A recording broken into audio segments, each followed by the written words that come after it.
just visually, I can't see what that conversation would do if he's having it with Vlad. That's all I'm saying.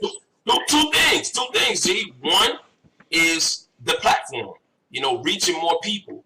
And two is Vlad in this scenario almost works as an ally. He works as an agitator to continue the snowball effect. It was like the whole Kaepernick thing in the NFL. Even though we looked at Kaepernick, hey, you didn't say too much, you were mute, what the hell?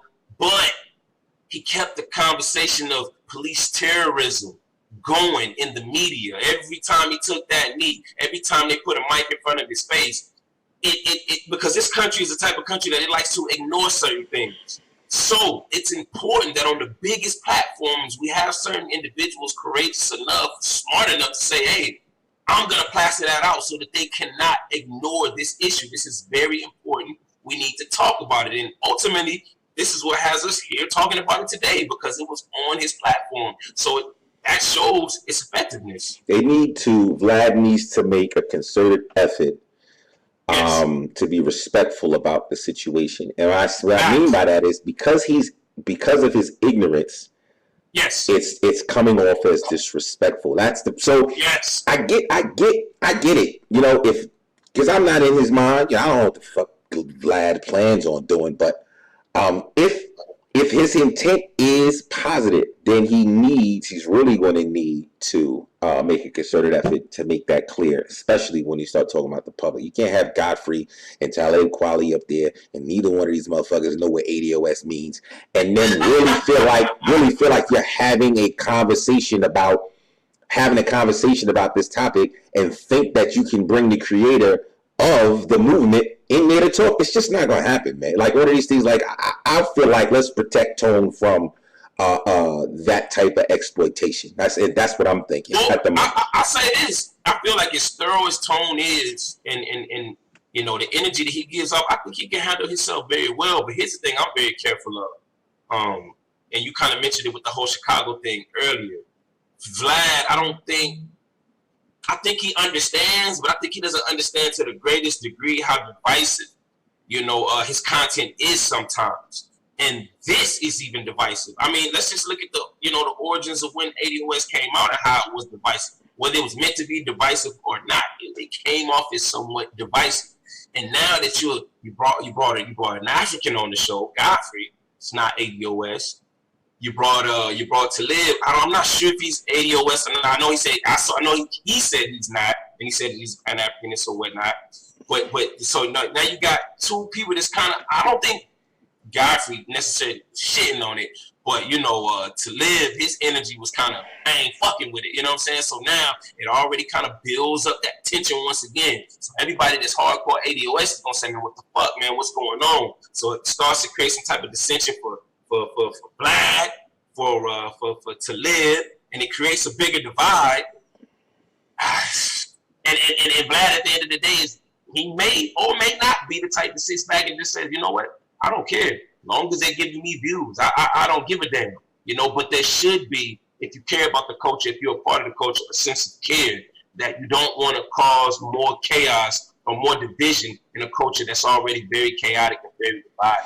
I mean, you got to be careful about, because you don't really, and I don't really know, even though he got almost 4 million followers, what's the sentiment of, the people, how they feel about Vlad overall? Do they take him seriously, or do they just look at him as a culture vulture? Because then, you bring it to Antonio Moore, a real serious brother involved in a real serious matter, right? Heading a serious movement. I just don't see how a platform like, especially the people don't take Vlad seriously. If this is all about entertainment, you understand what I'm saying? I just don't see. I just don't see what would make them want to do it at this moment. You understand what I'm saying? Well, here's the thing, though. Vlad diversifies. He's the guy that he had Dr. Umar on 3 times. He had Tariq Nasheed on there. Mm-hmm. Who else?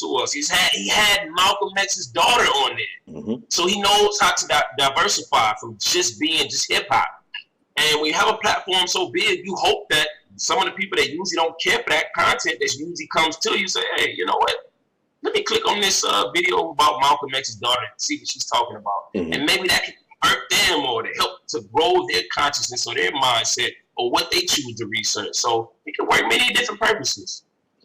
You know, I think I'll make a post, man, and ask that question. Is it worth it to ADOS for Antonio Moore to go on Vlad TV? I'm wondering, man. I'm wondering. I'm gonna put that out there and see how people feel about that, man, because it's interesting, you know, to kind of see, you know, how people feeling about that. You know, don't get me wrong. Like I said, I have mixed feelings because, you know, I can see how the viewership, you know, could push the ADOS hashtag to a whole nother reach, right? But again, at the same time, do you undermine the movement by going on a space like, you know, a platform like Vlad, which has had a history of exploiting certain situations for monetary gain? You got me? Well, so I mean, we can look at Fox News in the same way. We can look at CNN in the same way. We can look at all these talk shows in the same way. We're always going to have that question mark, and the answer is always going to be yes. They're going to exploit us to an extent, but what kind of leverage and what can we get out of it? But the ultimate answer to me becomes us focusing on our own platforms where we control and we create the narrative. And that's what so it that is. other people are not telling our stories and controlling the narrative of our stories and exploiting our stories for monetary gain. Those who don't even care about us. So this is why a platform like this is so important. This is why Tone Talks is so important. This is why all Black responsible platforms are very important as far as information and touching the people. That's the key. That's really the key of us having our own. And that's like, you know, I think that's probably the driving force behind what's going on with them individuals with ADOS. Like, they got their own thing. You know, he's on Dash Radio. He has his own show on Dash Radio. He does lives on YouTube. Yeah, he's a fraction of the size of fucking Vlad's, you know, channel, but he is talking. The people who are following him all want to hear about what he's talking about. As opposed to a Vlad where, you know, 100,000 motherfuckers want to hear about Tank and his bullshit. 100,000 motherfuckers want to hear about Tekashi 6ix9ine and his bull. You understand? So you got, you know, kind of an audience, a niche audience that's really engaged into what it is that you're talking about. And you don't have to kind of field all of the bullshit comments. You know, probably not as much that you would have to, like if you're on a Vlad, where the demographic of his following, a lot of those motherfuckers might be cats who want to be divisive, pointing fingers at fuck ADOS, this, that, and the third. You know what I'm saying? So I understand how in this day and age that type of reach could assist the movement.